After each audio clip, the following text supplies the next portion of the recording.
มื้ออื่นตอน8 โมง8 โมงเพิ่นสิเริ่มทำการ8 โมง 7 โมงนี่แหละเพิ่นบอกเฮานะ8 โมง 7 โมงเพิ่นสิเริ่มทำการผ่าตัดน้องแต่เด้อมีแต่เจ้าจะพาไปใส่เด้เนาะอยู่กับลูกกับเต้ากันเด้อและ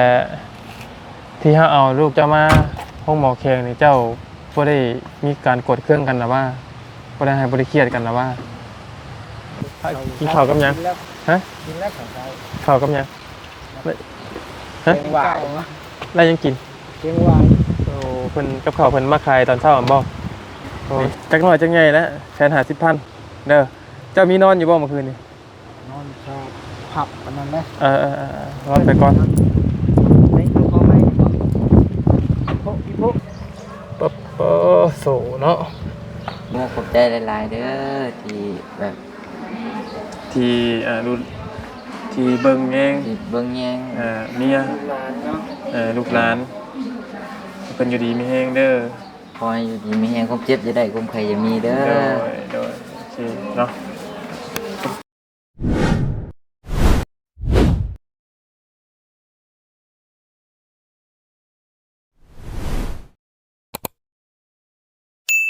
นี่รถ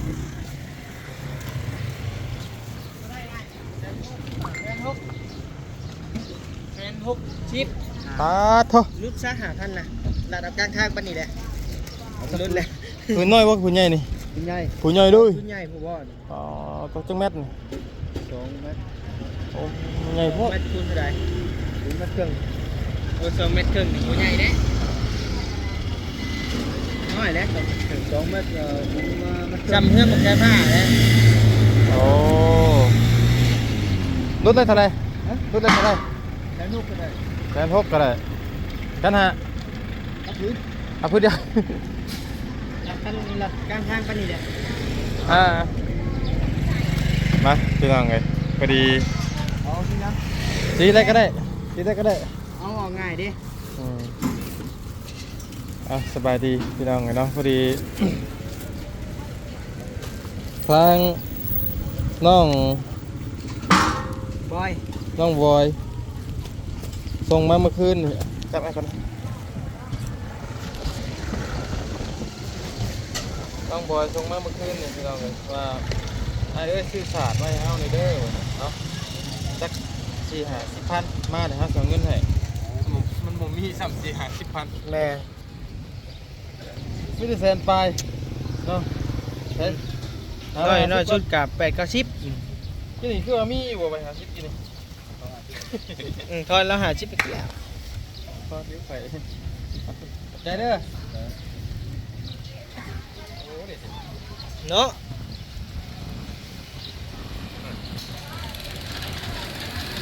เก่งขอบใจ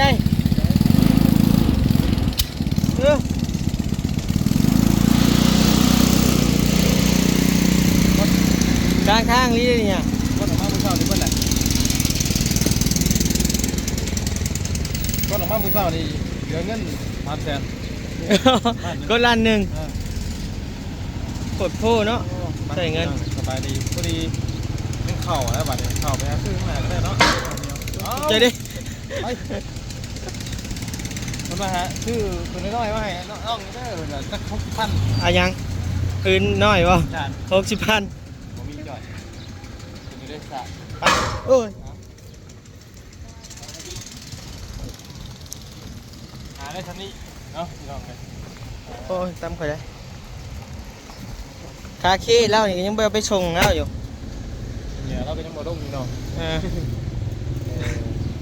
เอาพี่น้องเลยนี่ก็เป็นเงินบ่ยาวเองพี่น้องเงินตัวบ่ยาวเองคือพี่น้องเนาะ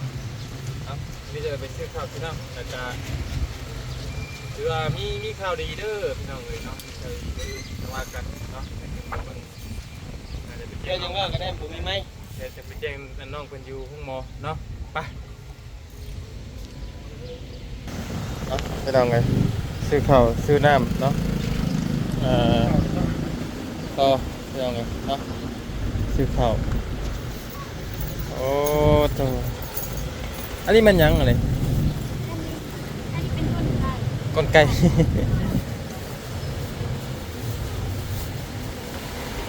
อันนี้สอง นี่สอง สอง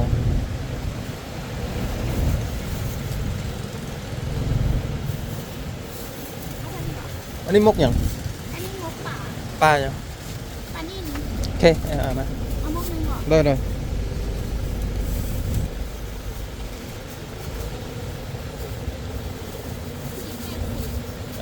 มัน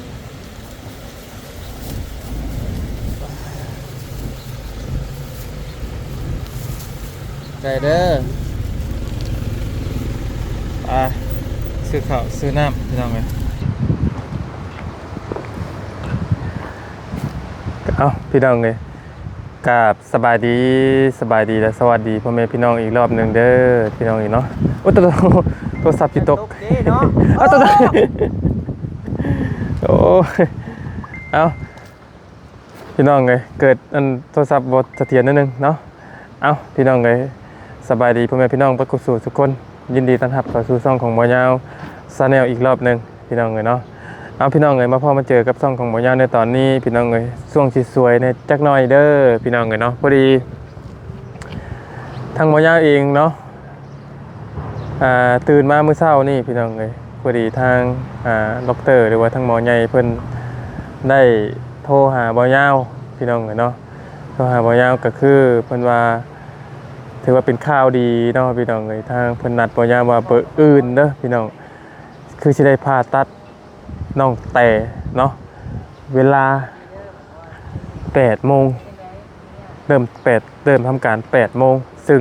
หมอยาวกับน้องนิวต้องมาแต่เช้าพี่น้องเลยเพื่อให้ท่านเป็นการผ่าตัดของน้องเพิ่นเบิร์นมันตื่นแต่เช้าอีกแล้วพี่น้องเลยเนาะบ่เป็นยังพี่น้องเลยเพื่อพี่น้อง FC แล้วก็เพื่อน้องๆเพิ่นหมอยาวสิอดทนมาบ่อื่นเนาะก็ถือว่าเป็นข่าวดีพี่น้องเลยแต่เมื่อคืนนี้ทางหมอยาวก็ถามเบิ่งอาการน้องเพิ่นอยู่ก็โอเคแหละว่าซั่นเอาโอเคมีแต่นั้นแหละพี่น้องเลยทั้งหมอยาวเองก็ต้องขอบคุณขอบกับใจทั้งอ้ายทานหมอเพิ่นในไลน์เนาะเพิ่นกะเมตตาสงสารเนาะพี่น้องเลยกะเพิ่นก็เร่งด่วนให้เพิ่นก็ใส่ใจคนไข้ถือว่ายังดียังงามเด้เนาะกราบขอบคุณทางทานหมอเพิ่นในไลน์เด้อเนาะที่เมตตาลูกสงสารเนาะสำหรับคลิปนี้เพิ่นหมอยาวเองก็ต้องขอบคุณทั้ง FC และสู่คนที่เข้ามาติดตามรับชมคลิปของหมอยาวคือเก่าคือเดิมเนาะถ้าว่าเห็นอย่างบ่ถึงบ่ต้องบ่จบบ่งามพี่น้องเลยหมอยาวก็ต้องกราบขอโทษขออภัยหลายๆเนาะมีแต่ว่าเดี๋ยวทั้งหมอยาวจะมาแจ้งน้องเพิ่นนิดนึงเนาะแจ้งทางน้องผัวแล้วก็ทางตาจอยนิดนึงว่าเพิ่นอื่นเนาะเพิ่นสิทำการเวลา 8 โมงเช้าในการผ่าตัดพี่น้องเลยเนาะแล้วก็แล้วสิต้องมาเบิ่งก่อนว่าค่าตัดเท่าไหร่แล้วก็แน่นอนนะพี่น้องเลยหลังจากผ่าตัดออกมานี่การใช้จ่ายค่าหืดค่ายาการดูแลน้องเพิ่นถือว่าต้องใช้เงินแน่นอนแหละพี่น้องเนาะแต่ว่าพี่น้อง FC ก็บอกให้มันผ่านพ้นตัวนี้ไปให้ได้ดีก่อนเรื่องนั้นสั่งว่ากันคืออาจจะพอมีผู้ใหญ่เพิ่นซอยเข้ามาก็มีพี่น้องเนาะเอาเท่านั้นแหละพี่น้องเลยขอบคุณหลายๆเด้อนะพี่น้องเนาะมีแต่ว่าบ่ยาวโทรหาน้องเพิ่นให้มาเอาอยู่ในกินพอดีบ่ยาวซื้อกับข้าวแล้วก็ซื้อศาสตร์เพราะว่านี่น้องเพิ่นโทรหาบ่ยาวว่าอยากเล่นศาสตร์เนาะเพราะว่าบ่มีศาสตร์ว่าซั่นศาสตร์นอนนี่แหละพี่น้องเลยว่าศาสตร์นอนบ่มีเนาะผ้าห่มนี่คือสิพอมีอยู่พี่น้องเนาะเอามีแต่นั้นแหละพี่น้องเลยบ่ยาวมาแจ้งน้องเพิ่นจักเด็กจักหน่อยแล้วก็ถ้าบ่มีหยังก็มีแต่บ่ยาวสิออกไปเฮ็ดเวียกเฮ็ดงานก่อนแล้วก็มื้ออื่นเช้าแล้วสิมาเยี่ยมมายามน้องเพิ่นใหม่เนาะพี่น้องเอ้ยได้ยินแบบนี้ก็ถือว่าเฮาก็โล่งใจแล้วพี่น้องเอ้ยเพราะว่าเพิ่นบอกว่ามื้ออื่นนี่แหละจะทำการเนาะสบายดีล่ะโอ้น้องข้าวได้เช้าแท้ เรื่องพลังยานี่ให้ยางมาให้ขายก็เลยซื้อกิน โอ้เพิ่นมาขายในห้องหมอได้บ่โอ้เป็นอะไรแท้พอจะมาเมื่อไหร่ก่อนเพิ่นว่ากันถ้าได้พาแล้วเพิ่นสิขึ้นมาคือถ้าแม่นว่าพามื้ออื่นก็เพิ่นสิได้ขึ้นมาแต่เช้า พ่อเจ้าเองครับพ่อ โดย โอ้มันกลับมาใหม่ ทางพ่อเจ้าสิกลับมาใหม่ มากับไผ นาสิมากับอ้ายนะได้ยินว่าอ้ายคือสิมานำ อ๋อ โดย ทางนั้นได้ทางป้าจอยได้ใช่เดี๋ยวนี้ นอนอยู่ต้นหน้านะต้นหน้าห้อง ผู้เดียวแล้วบ่แล้ว สองกับเมีย เรานอนรับบ่ตอนจะไปเลย นอนรับ เออ โดยแล้วมาฮอดจังโมงวัน ประมาณ9 โมง 10 โมงนี่แหละ กลางคืน แม่น อ๋อดูแล้วมาใช้คักลี่นี่เขานี่รถมีตาอยู่บ่มีตาซับ มีใส่หัวโคมกับเมีย โอ้ยอมหับแล้วอยู่เออ นี่แต่นั่นแหละพี่น้องกันเนาะก็คือแจ้งไปที่บ้านมอมเจ้าแหละเนาะมีแต่ว่าตอนนี้ทางทันหมอใหญ่เพิ่นนั่นโทรหาอ้ายมื้อเช้านี้แล้วเด้อ มีแต่ว่าเพิ่นนัดอ้ายมาเริ่มทำการนี่8 โมงและเพิ่นมาเมื่อคืนนี้เพิ่นได้ใส่หยังอยู่บ่ให้อยู่บ่เพิ่นได้เฮ็ดหยังอยู่บ่เมื่อคืน นี่ที่เพิ่นมาดึงขาเด้อ ดึงขา ให้เขาฮูก ดึงบอลตัวมันรุดนี่ให้มัน แล้ เข้าว ก็แคนน้ำหนัก แล้วก็ 3โล แขนน้ำหนักใส่ แคนให้ 3 มั โล นอยู่ได้ไง แขนน้ำหนักแขนแบบใดเนาะ เอาแคนขา ใช่ลองดูลองอันเฮ็ดบ่งดูเฮ็ดได้แล้ว เพิ่นเอาอันนั้นมาติดก่อนแล้วเพิ่นก็ผูกเส้นนี่ เฮ็ดไปเลย ใส่หัวเตียง พอเราลงบ่ตอนนี้ เพิ่นบ่ได้เอาออก บ่อันขาตอนนี้ ไว้คือเก่าเลยว่ะ นึกว่าคือเก่าเอาขึ้นข้างแทน อ๋อ ไว้ น้องตอนนี้น้องเพิ่นรับบ่ แม่น โอเคบ่เป็นหยังบ่มีแต่ไปเบิ่งนิดหน่อยแล้วก็บ่ปลุกน้องเพิ่นก็อยากให้นอนรับนะเพราะว่าต้องการให้คนไข้พักผ่อน แม่ มีแต่บ่เป็นหยังมาน้องเพิ่นก็ได้มีแต่เฮาสิเข้าไปเบิ่งภาพนิดนึงแล้วก็สิออกมามีแต่ว่าไปตาจอยมาให้หน่อยกว่ากล้าปลุกอยู่บ่ล่ะกล้าปลุกอยู่บ่ประมาณนั้น เอาแต่เรามานี่เนาะ เอาอันนี้ก็ได้เพราะ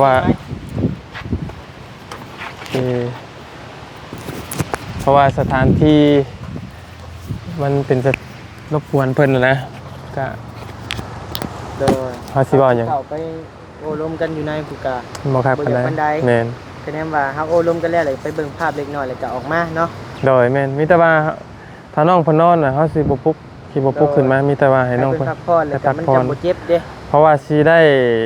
ให้น้องเพราะว่าน้องเพิ่นต้องสิเข้าผ่าตัดเดี๋ยวต้องให้พักผ่อนเพียงพอว่าซั่นซะเนาะต้องให้น้องเพิ่นมีเหือมีแฮงนะว่ายังไงแต่บ่ปลุกแหละ มีแต่ไปเบิ่งภาพเล็กน้อยแล้วก็โอเคแล้ว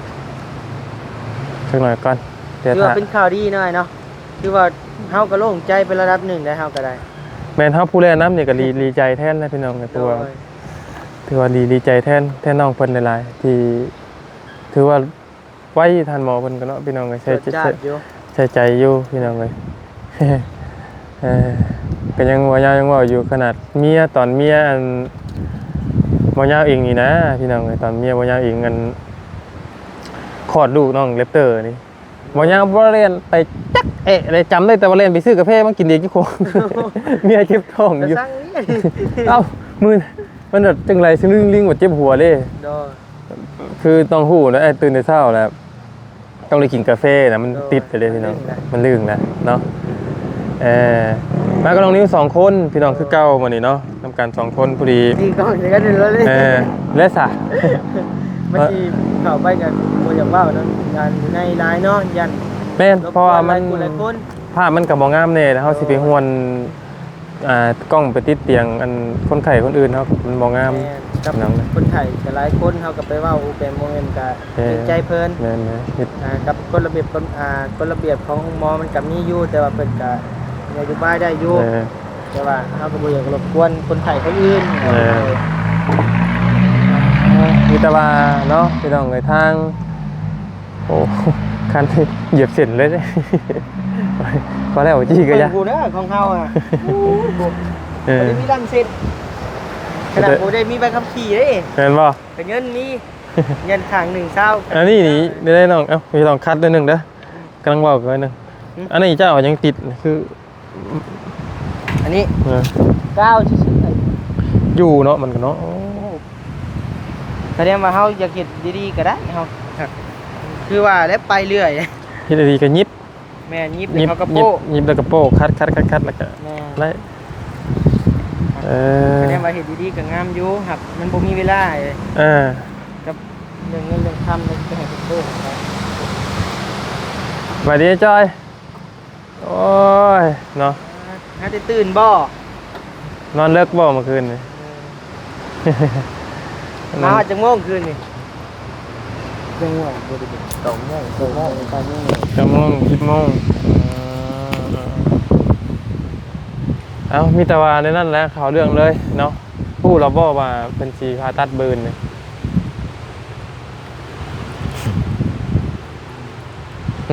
ยังโมโหโมโห แต่สิแจ้งเลยเนาะ สำหรับคำโมโหกะมีแต่รถนะคัดเลยนะรถเอาหน้ามันเนาะหน้ามันเลยกระจอยโอเค พี่มายืนเบิ่งหรอก จังไรจังเข้าไปเนาะมีแต่ว่าคำโมโหนะมีแต่ว่าเบอร์อื่นนะเบอร์อื่นตอน8 โมงเพิ่นสิเริ่มทำการ8 โมง 7 โมงนี่แหละเพิ่นบอกเฮานะ8 โมง 7 โมงเพิ่นสิเริ่มทำการผ่าตัดน้องแต่เด้อมีแต่เจ้าจะพาไปใส่เลยเนาะอยู่กับลูกกับเต้ากันเด้อและที่เฮาเอาลูกเจ้ามาห้องหมอแขงนี่เจ้าบ่ได้มีการกดเครื่องกันนะว่าบ่ได้ให้บ่ได้เครียดกันนะว่าดีอยู่บ่เฮามานี่เจ้าว่าผ่านอยู่บ่ก็ดีอยู่บ่เพราะว่า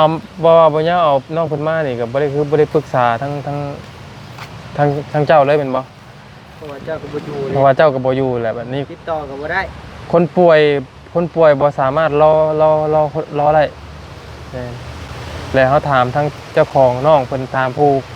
ผู้เป็นผัวพร้อม ว่าสิเอาน้องไปห้องหมอแขงน้องไปบ่ถามผู้ผัวก็ว่าไปก็เลยบ่ได้บอกเจ้าเมื่อวาน ก็เลย เต็มใจพอใจอยู่บ่ชุดแต่เท่านี้แหละติมาฮอดมือหมอใหญ่เลยติคือว่าง่ายๆก็จะส้มเชยบ่แล้วเฮาน่ะ แล้วลองถามจากผู้ปกครองเบิ้งเนาะก็คือFCเพิ่นคอมเมนต์มาหลายผู้หลายคนอยู่ว่าให้ผู้ผัวน้องหรือว่าตัวน้องเพิ่นเส้นเองก็ได้พี่น้องเอ้ยก็ได้แต่ว่า ต้องถามพ่อก่อน เฮาอยากให้ผู้ปกครองเห็นนํ โดย เรื่องได้น่ะมันได้น้องเพิ่นเส้นผู้เองก็ได้ แม่นเฮาเส้นก็ได้ แม่นถ้าเส้นก็ได้ แม่นแต่ว่าบัดนี้ขมุนมันเป็นยังมาผู้ป แม่ ก น ครองบ่ยังหาบ่ แม่น อ่า แม่นก็คือแค่อยากให้ผู้ปกครองอย่างคือจอยนี่ครับผู้ซื่อๆว่าเอ้าถ้าเกิดผ่าตัดบื้ออื่นนี่เนาะบ่เรื่องเขาขี้ให้ถ้าเป็นอย่างมากบ่ให้โทษโกรธบ่ให้กัน บ่เรื่องการผ่าตัดมันมีความเสี่ยงเด้อพ่อเด้อแต่ว่าหมอเพิ่นก็เฮ็ดชุดสีมือ แม่นอันนี้เว้าเพื่อไว้ซื่อๆเว้าเพื่อกันไว้แต่ว่าบทแน่นอนแหละบ่มีไผอย่างเฮานี่ยังอยากให้น้องเพิ่นดีเพิ่นเศร้าแหละอันนี้เว้าเรื่องความขี้ให้กันซื่อๆแบบว่า หมอก็อยากให้น้องเพิ่นดีเช้าคือกัน อันนี้ ชุดสีมือ บอก เพิ่น ผู้ปกครองก่อนคือเจ้าเป็นพ่อจริงๆนะคือเรื่องบ่ว่าหยังน่ะบ่ว่าสิได้ลูกได้เต้าหรือว่าเขาของเพิ่นของหมอนี่ โดย คือตอนนี้ซ้ำเป็นลูกของเพิ่นละ โดย ซ้ำเป็นลูกของทางท่านหมอเพิ่นละตอนนี้ เป็นดูแลดิ ซ้ำเป็นของเพิ่นละตอนนี้เพิ่นดูแลเอา น้อ เนาะ งหมอมันเป็นดูแลนะ กันนั้นแหละมีแต่เขาแจ้งบอกทั้งเจ้าเลยว่าบ่อื่นเนาะบ่ให้ไปไสรอให้กำลังใจลูกอยู่นี่แหละอดเอาและเนาะเป็นเรื่องเรียกเรื่องงานเจ้าอยู่พุ่นมาเช่าแล้วบ่เลยว่ามาเลยหรือว่าสิได้ไป เอาเลยนะ มาเลยบ่ มาอยู่เลยบ่เจ้าบัดนี้เขาจะถามเรื่องปักหลักปักฐานเจะไปปักหลักอยู่ใช้บัดนี้เขามันโอ้ยโอ้มีเวียกเห็นแล้วเนาะ จังว่า โอเค กัน แล้วอยู่ใกล้ลูกใกล้หลานมันก็ดีอย่างหนึงปล่อยเจ้าไปอยู่ใกล้โพด เดี๋ยวช่างถามไทยเพิ่นอีกกันตัวนะน้องเพิ่นจังว่ากันมีแต่ตอนนี้น่ะ อยู่กับน้องเพิ่นก่อนเด้อ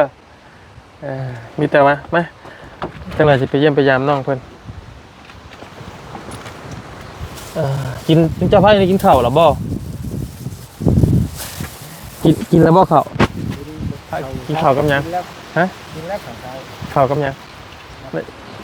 ฮะ เชียงหวาย แล้วยังกิน เชียงหวาย โอ้เพิ่นกับข้าวเพิ่นมาขายตอนเช้าบ่เพราะมันสิมีพ่อค้าแม่ค้าเพิ่นมาขายตอนเช้าอยู่เลยเนาะเอ้าซานี่เอาไว้กินตอนเพลนกินตอนแรงและกาดเนี่ย กับ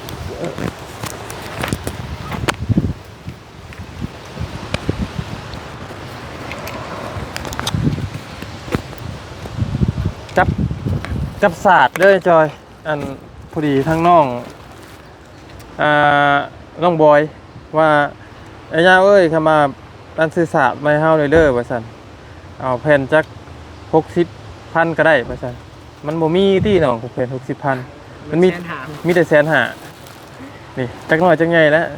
150,000เด้อเจ้ามีนอนอยู่บ่เมื่อคืนนี่ นอนชอบผับอันนั้นไหม นอนไปก่อนเนาะมีแต่บอกเป็นหยังไอ้ซื้อให้ หน่อยขอบใจ แสน เชนหาชิป แสน50 เอาเงินบาทกับ200กว่า มีแต่ว่าถ้ามีอย่างไรก็โทรบอกอ้ายเด้อมื้อนี้น่ะซุมอ้ายสิออกไปเวียกก่อนเพราะว่าพอเพิ่นก็แจ้งบอกอ้ายมาเด้ว่ามื้ออื่นตอนเช้ามีแต่ว่าให้น้องเพิ่นเจ้าก็พยายามให้กำลังใจทั้งน้อง สู้ๆผู้เป็นผัวก็ให้กำลังใจเมียเนาะแล้วก็ให้เพิ่นพักผ่อนเด้อมื้อนี้ เพิ่นบ่ได้ให้รถเข่าบ่ บ่เพิ่นว่ากินโลดมันน่ะบ่ได้เป็นหยังมีแต่ว่าบัดมื้อสิพาเพิ่นให้อดก็แม่นคุมเพิ่น โอเคตามที่เพิ่นบอกกันแน่นอนเลยเนาะเพิ่นก็มีเหตุผลของเพิ่นแหละที่เพิ่นให้อดก็มีแต่นั้นแหละมีแต่ถ้าคือน้องเพิ่นนอนก็บ่ต้องไปปลุกก็ได้เด้อ แม่นเฮาก็บ่ได้กวนนะเฮาก็ป้าเพิ่นว่าเมื่อคืนนี้เพิ่นก็บ่ได้นอนนะเพิ่นเจ็บ ที่ว่าเพิ่นยกขาขึ้นบ่ห้อยขึ้นนี่ห้อยขึ้นอยู่ได้ตาจอยเฮ็ดให้เฮาเบิ่งก่อนที่บ่ห้อยที่บ่นี่เลยห้อยแบบห้อยที่บ่ ปล่อยมันหย่อนลงไงหย่อนลงพื้น มันมีนะล่างมันเอามาปังไว้แล้วก็ข้างขึ้นแล้วก็มีแนวมาดึงห้อยไว้ทางหัวเตียง ไปเบิ่งให้นึงเนาะกันหน่อยจังไปเบิ่ง ว่าไง4ปีไปหัวเตียงแล้วก็มีเอาเชือกหย่อนใส่มาคีนซะว่าไงจ๊ะหย่อนมาคีนแล้วก็ปล่อยลงเลยมันดึงบาเม่นนะ3โลว่าไงดึงมันเข้ารูปบ่ให้อันอยากกล้ามเนื้อเฮามันดึงกระดูกยับเข้าในนะเลยมันสิผ่าตัดยะนะคือเมื่อคืนแล้วเพิ่นดึงที่ว่ากระดูกมันรุดบ่ แม่น ที่ว่า มันรุดอยู่หัวเข่า ที่เพิ่น ดึงให้ขึ้นแล้ว เพราะว่าทางอันหมู่เจ้านะเพราะว่านี่ชื่อหยังก็ บ่แฮบ บ่แฮมเพิ่นก็เว้าอยู่ว่าอ้าย รุด มันรุดบ่เนี่ยนะเพิ่นจะดึงเขาคืนประมาณนี้นะพี่น้องเนาะ เพราะว่าทางบ่แฮมไปกวดเบิ่งเอกสารเขาสิเป็นสแกนมาเอาใหม่ทางทีมงานเบิ่งมันมีปัญญานี่แหละพี่น้องเอ้ย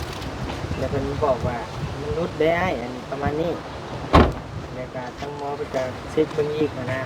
แล้วเพิ่นก็ไปดึงเข้าให้บัดนี้คือว่าโอเคตัวขารุดยังเลยตัวขาหักบัดนี้ มีแต่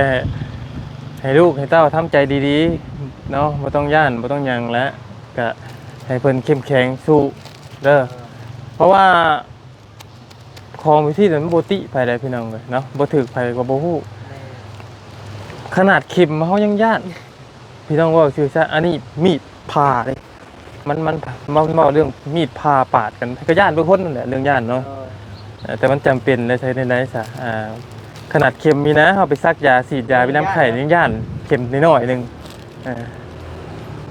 อันแรกมีแต่ทั้งผู้ผัวทั้งพ่อให้กำลังใจน้องเพิ่นเนาะตอนนี้ใช้จ่ายอย่างไรได้เอาเงินคำวันนี้มีมันใช้อย่างบ่ เมื่อนี้ก็เสียบตอนนั้นเอาเลือดมากวด2 โมงแรงได้มั้ย เสียแล้วบ่เงิน เสียแต่ค่าไปยืนอยู่บนเบอร์7นะ เท่าไรนะ 150,000เนาะ มื้อนี้ให้ได้ชื่อเส้นหาเนาะ มีแต่ว่าเก็บบินไว้อ้ายเด้อเพิ่นมีบินให้อยู่บ่ มีจ่ายค่ายาเมื่อคืนนี้ก็ล้าน120,000 มีแต่เจ้าเก็บบินไว้แต่จังสิมาจังสิเบิ่งนั่นแหละเนาะแล้วสิมาแจ้ง ตอนนี้ทางเจ้าเหลือเงินเท่าใดน่าเบิ่ง ยังบ่ฮู้หรอก ยังอยู่ประมาณ21 ล้านป้ายแหละ ใครอยู่ เพราะว่าเงินได้ใช้เงินที่สาวมุกบริษัทยังมามอบให้2 ล้านนะ สำนวน โอเคไล่แล้วเนาะก็เป็นยังดีอยู่โอเคแหละมีแต่จับบินไว้ก็ได้สั่งมาบอกพี่น้องเพิ่น FC เพิ่นเนาะก็คือตอนนี้ทีแหละยังบ่ได้ผ่านพ้นวิกฤตตัวนี้ครับผ่านพ้นวิกฤตตัวนี้ไปแหละก็สั่งว่ากันเนาะส่วนเรื่องเงินค่าอยู่ค่ากินจบจากผ่าตัดแล้วใช้วิทยานั้นสั่งว่ากันทีหลังเนาะไปขอทานมาได้เท่าไหร่เพิ่น แล้วทำเรียกตัวเต่าเลยเดือนนั้น400,000ว่าซั่นก็ดีเรื่อง400,000 นั่นเราสิสร้างมาบ่ จะเอารถจักรมานำบ่จะรถจักรขึ้นโดยสารสิบ่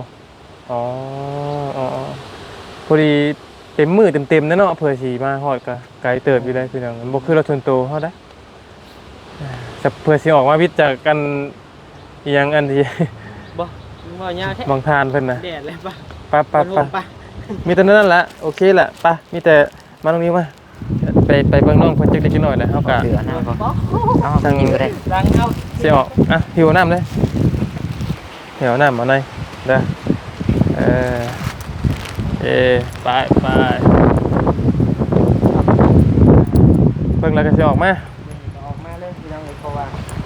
ทั้งหลายเพิ่นเนาะไปดูเอาไหมพี่ปุ๊ ปั๊บโสเนาะฮอกบ่ได้ซื้อแมทซื้อหยังมาใส่ด้วยน้อง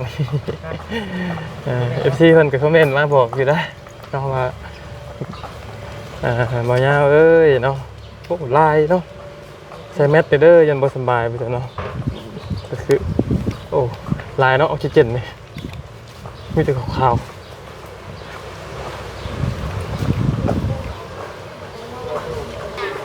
ไปพี่น้องเลยเนาะ